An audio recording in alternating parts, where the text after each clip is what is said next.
오늘 말씀은 야곱의 이야기로 시작합니다. 혹시 야곱의 이야기가 그림으로 많이 있는 거 아십니까? 되게 유명한 렘브란트라는 화가는 이런 그림을 그렸습니다. 한번 보여주시겠어요? 이름이 진짜 제목이 이렇게 써 있습니다. 야곱과 천사의 씨름을 해갖고 저 빨간 옷 입은 야곱이 천사를 붙잡고 옷이 늘어질 때까지 이렇게 붙잡고 싸우고 있는 거를 그림으로 그려놨습니다. 네, 이러셔도 됩니다. 오늘 본문은 야곱이 씨름하는 장면입니다.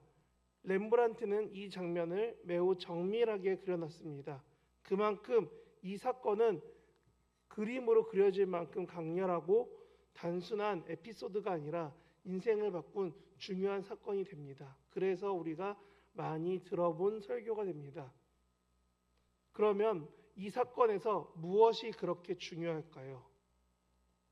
오늘은 야곱의 마음과 상황의 변화를 중심으로 말씀을 함께 나누고자 합니다. 야곱은 태어날 때부터 형과 다투던 사람입니다. 그리고 그의 어머니 뱃속에서부터 형 나온다고 발뒤꿈치를 박잡고 가지마 하고 붙잡던 그런 존재가 야곱입니다. 커서도 형을 속이고 장자의 축복을 빼앗았습니다. 그래서 이거를 오늘날로 보면 아무리 좋게 봐도 가출인지 도망인지 좀 애매하게 야곱이 열심히 그 집에서 나와서 도망갑니다. 그리고 그 집에서 도망가서 자기보다 더한 사람 외삼촌 라반의 집에 가게 됩니다. 여기까지는 우리가 많이 들어서 알고 있는 이야기입니다. 그래서 저희는 이렇게 공감하죠. 야곱이 고생이 많았다라고 생각합니다. 그런데 이 사건을 다시금 사건처럼 한번 바라보겠습니다. 야곱을 편들지 말고 야곱이 어떤 사람인지 보려고 보면요. 야곱은 지금 형을 속였습니다. 아버지 속였습니다. 그리고 집안 식구들 다 속이고 자기 원하는 거 싹 가진 다음에 도망쳤습니다. 우리 보통 이러면 어떻게 되냐면 사기에다가 절도에다가 뭐 이렇게 물리는 거 많죠. 그러고 있는 사람이 하필이면 자기 숨겨준다고 도망간 데서 홀딱 다 갖고 온 거 잃어버립니다. 그래서 야곱이 고생하는 우리는 고생 이야기만 들어서 알고 있습니다. 하필 도망간 사람이 자기 엄마의 오빠인 외삼촌이 가자마자 자기 것 싹 다 거덜내고 고생 시켜갖고 힘들어하다가 돌아온 이야기가 야곱의 이야기입니다. 야곱의 고생한 기간은 대충 20년 정도 됩니다. 그러면 우리가 다시 한번 생각해 봅시다. 야곱이 탕자보다 나은 거는 탕자는 그렇게 가지고 나갔다가 빈손으로 오지만 야곱은 나름대로 금이 환영을 합니다. 성경책을 읽어보신 분도 아시겠지만 자기가 갖고 있는 양과 소와 이런 가축들이 너무 많아서 한 번 보내고 두 번째 보내고 자기 가족들을 보낼 만큼 야곱은 많은 걸 가지고 돌아옵니다.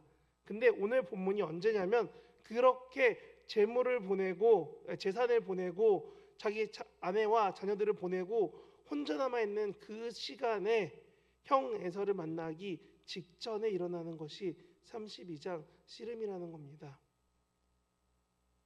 창세기에 나오는 야곱의 이야기를 쭉 따라가 보면 몇 번은 스스로도 속이면서 자기 이속만 챙기는, 그리고 그러다가 성공하면 좋아하고 실패하면 좌절하는 듯한 느낌이 나옵니다.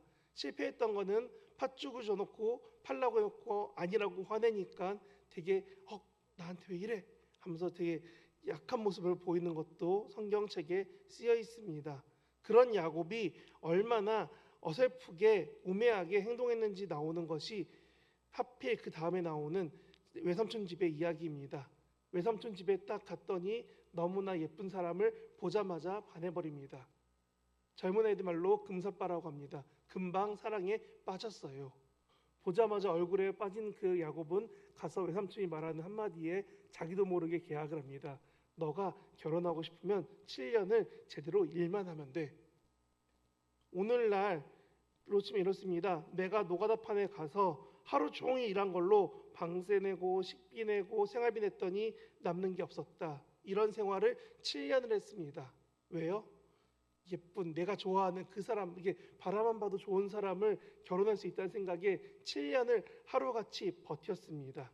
그래, 이 정도면 괜찮아, 결혼할 수 있잖아, 그래 저 사람 내 거야 하고 버텼더니 7년 뒤에 결과가 뭐죠? 라헬이 아니라 레아가 왔습니다. 그리고 다시금 그 레아를 위해서 한 달을 보내고 다시 라헬과 결혼한 다음에 결혼했기 때문에 외삼촌이 또 와서 얘기합니다. 너 결혼 2번 했지? 그럼 7년을 더 해야 돼. 해서 14년을 그렇게 남는 거 없이 고생하고 있는 게 야곱의 이야기입니다. 그리고 이제 재산을 얻겠다고 6년을 포함해서 총 20년을 외삼촌 집에 있는데, 남의 집에 들어와 식모살이를 하고 있는 야곱의 삶은 우리가 생각하는 안 좋은 삶을 고루 겪으면서 고생하는 이야기가 조금씩 쓰여 있습니다. 그래, 밖에서 고생했더라도 집에 오면은 예쁜 아내와 그 언니 아내도 있으니까 아내나 둘이나 있으니 기뻐해야지 하고 들어왔더니 집 안은 어떻습니까? 아내들이 13년 동안 열심히 싸웁니다.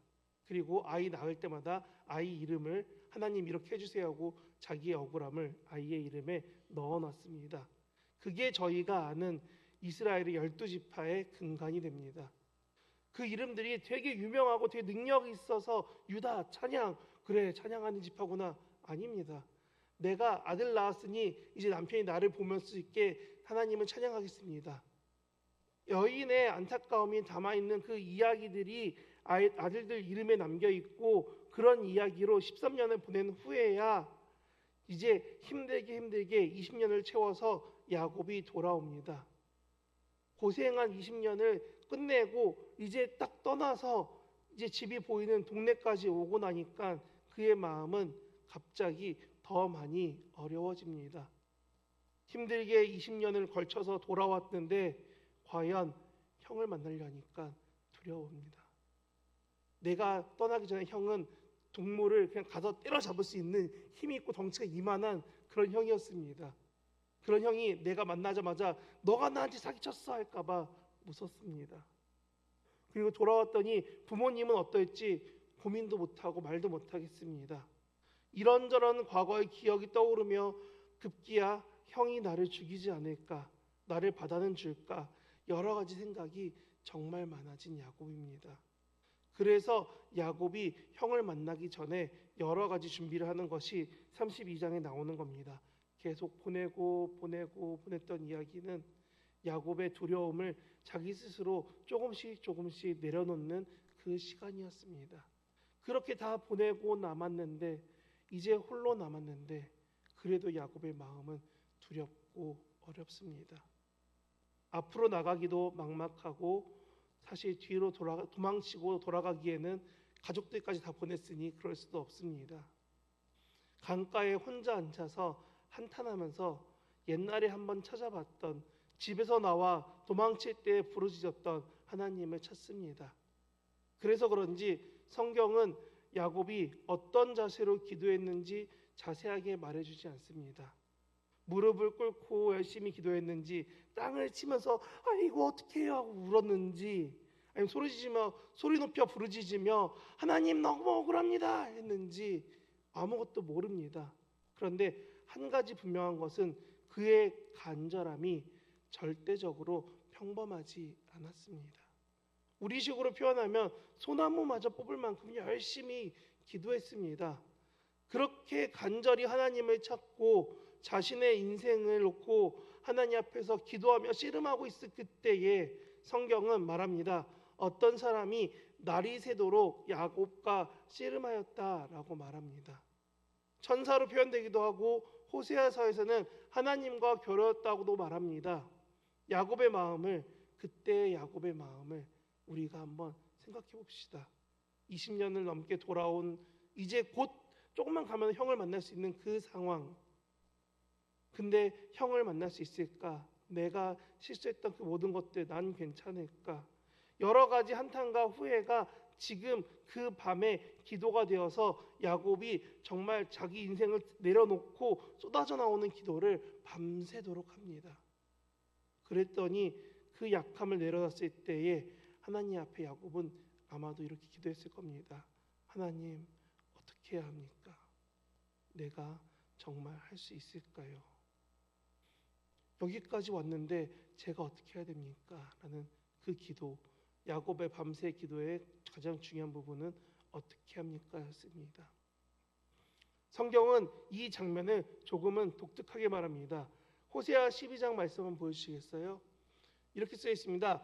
야곱은 모태에서 그의 형의 발 뒤꿈치를 잡았고 또 힘으로는 하나님과 겨루되 천사와 겨루어 이기고 울며 그에게 간구하며 하나님은 베델에서 그를 만나셨고 거기에서 우리에게 말씀하셨나니. 잘 보십시오. 빨간색으로 제가 뭐라고 써놨죠? 하나님과 겨루어서 이기고 천사와 겨루어서 이긴 것처럼 쓰여 있습니다. 그래서 제가 한 번 더 말씀을 가져왔습니다. 세 번역 한번 보여주시겠어요? 네, 이렇게 쓰여 있습니다. 뭐라고 써 있냐면요, 자기 몸에 힘이 한창 있을 젊을 때에는 하나님과 승부를 겨뤘습니다. 야곱은 천사와 승부를 겨루어 이겼습니다. 울면서 천사에게 불쌍히 여겨달라고 빌었습니다. 베델에서 야곱을 만나 주셨고 거기에서 우리와 말씀을 나누셨습니다. 지금 빨간색으로 바뀐 게 뭐냐면요, 앞에는 하나님과 천사와 마치 겨루어서 바로바로 이긴 것 같은데 뒤에 번역 봤더니 이렇게 쓰여 있습니다. 젊을 때는 하나님과 싸워서 이기려고 노력했었고 결국 그의 삶에서는 천사와 승부를 겨루어 이겼다고 말합니다. 그러면 내려주셔도 됩니다. 오늘 우리가 본문을 창세기를 보고 호세아만 읽으면 어떻게 보이냐면 결론이 이것입니다. 아, 야곱이 천사를 이겼구나 라고 보여집니다. 그런데 여기에서 성경에서 말하는 승자가 야곱이라면 너무나 말이 안 되는 이야기가 하나 있습니다. 우리가 야곱이 이긴 이유는 이렇게 말합니다. 날이 새려하니 이제 나를 놓아줘라 해서 안 놓아주니까 다리뼈를 꼭 부러뜨리고 골반뼈를 부러뜨리고 나 갔어요 하는 게 성경 이야기고, 그러다 보니 우리는 다 같이 무엇이라 생각하냐면 아, 야곱이 이겼구나, 천사를 붙잡고 있다 이겼구나 라고 말합니다. 그런데 고대 근동이나 이 성경이 쓰여진 시대나 그 주변 이야기들을 찾아보니까요, 승자가 패자의 이름을 바꿔주지 패자가 승자의 이름을 바꿔주지 않습니다. 그쪽에서는 강한 사람이 약자에게 축복을 하지 약자가 진 사람이 강한 사람한테 축복하지 않는다는 겁니다. 그럼 오늘 본문은 우리가 아는 것과 조금은 다르게 시작합니다. 뭐라고요? 천사를 이기고 야곱의 이름을 바꾸신 것이 아니라 천사가 이기고 야곱의 이름이 바뀌었다가 문화적으로 상황적으로 더 맞다는 겁니다. 그러면 저희의 질문은 여기에서 듭니다. 창세기 모세오경인데 유대인들이 달달달달 외우는 율법이라는 아주 중요한 책인데 여기에 이런 틀린 내용을 왜 써놨을까? 유대인들이 바보라서 틀린 걸 그냥 뒀을까? 걔네들이 이런 걸 그냥 볼 사람들이 아닌데 왜 그랬을까? 성경은 그렇기 때문에 말하는 겁니다.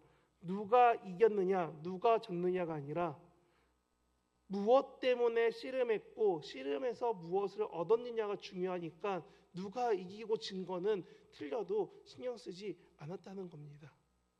아니, 정확하게 말하면 누가 어떤 씨름을 했느냐가 중요하기 때문에 우리가 보이는 것처럼 우리 눈처럼 유대인들은 해석하지 않았다는 겁니다. 그래서 씨름 후에 야곱은 묻습니다. 당신의 이름은 무엇입니까? 이것은 우리가 읽을 때 느낌처럼 당신 누구야? 뭔데 나랑 이렇게 열심히 밤새 이렇게 씨름한 거야? 라는 누군지 확인하는 질문이 아닙니다. 사실은 이것은 이렇게 이어집니다. 하나님 어디 계십니까?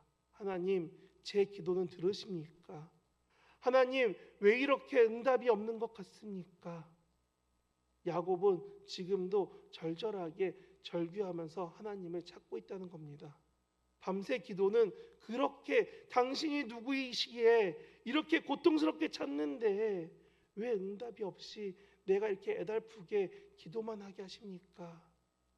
그토록 자아를 대면하면서 눈물로 하나님 앞에 섰을 때에 물을 때에 그때의 질문이 당신이 누구십니까? 라는 겁니다. 그랬더니 그 대답이 뭐라고 하냐면 이렇게 말합니다.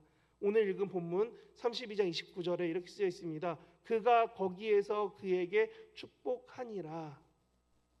이름을 물었더니 지금 천사인지 하나님인지 정확하게 모르겠습니다. 성경엔 천사로 써 있으니까 그 천사가 말합니다. 뭐라고요? 너에게 축복하겠다고요. 이스라엘 사람들은 이 본문에 집중합니다. 이 부분을 기억하기 때문에 이들은 관절에, 특히나 골반 관절에 붙어있는 힘줄을 먹지 않습니다. 그리고 이들은 우리가 천사를 이겼다, 우리 조상 야곱이 천사를 이겼다라고 자랑하지도 않습니다. 뭐라고 하냐면 이렇게 말합니다. 그들은 하나님의 대리자의 축복으로 우리 민족의 이름이 이스라엘이 되었다. 우리는 하나님께 인정받은 백성이다. 이들은 이 부분에 집중합니다. 천사와 싸워서 이겼다가 중요한 게 아니라 내가 하나님께 축복받은 민족으로 지금 살아가고 있다를 말한다는 겁니다. 우리가 흔히 이 본문을 기도 많이 하면, 밤새 기도하면 하나님도 이길 수 있다처럼 해석하기 쉽습니다. 그런 오해하기가 너무나 쉽습니다. 하지만 이 본문은 말하는 것은 하나님께 그의 간절함이 전달되었고 그 마음이 하나님께 인정을 받았다는 겁니다. 그래서 우리가 오해하지 않으려면 다시금 이렇게 물어보면 됩니다. 산에서 나무 하나 뽑으면 기도가 이루어집니까? 그래, 내가 좀 오늘 진실한 기도가 필요하니까 산기도 올라가서 저 가장 질긴 나무, 소나무 하나 뽑으면은 내 기도가 이루어질 거야. 맞습니까? 간절히 원하면 하나님이 무조건 들어주시나요? 성경은 그렇게 말하지 않습니다.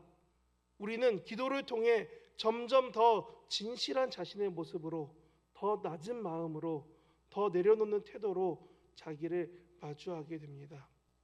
하나님이 원하시는 것은 야곱의 꿋꿋한 그 자존심이 아니라 눈물 섞인 그의 진실한 고백이었습니다. 그래서 밤새 기도하고 결국 그의 이름이 바뀝니다. 그 축복은 너 이제 돌아가면 잘 살게 해줄게, 형이랑 안 싸우게 해줄게가 아니라 야곱의 정체성을 송두리째 바꿔버리는 이름이 됩니다. 그런 사건이 있었기 때문에 야곱이 그곳의 이름을 뭐라고 부르냐면 브니엘이라고 합니다. 브니엘을 히브리어로 직역하면은 하나님의 얼굴입니다. 창세기 32장 30절에서 그가 그곳의 이름을 브니엘이라 했으니 그가 이르기를 내가 하나님과 대면하여 보았으나 내 생명이 보존되었다 함이더라. 아멘. 분명히 씨름 천사랑 했습니다. 근데 고백은 하나님과 대면했다고 합니다. 그래서 호세아도 하나님과 천사를 마치 같이 쓰고 있습니다. 야곱이 브니엘에서 단순히 천사를 본 것이 아니라 하나님의 얼굴, 하나님을 경험한 자리라고 고백하는 것은 하나님 앞에서 진짜 자신의 모습을 본 자리이기 때문입니다. 사랑하는 여러분, 우리에게도 이런 브니엘의 시간이 진실하게 필요합니다. 하나님 앞에서 진실하게 밤새워서라도 그렇게 붙들고 씨름할 만한 절박한 기도 제목, 기도하는 그 자리가 지금 나에게 있어야 한다는 겁니다. 물론 그 자리를 통과하는 동안은 너무나 힘듭니다.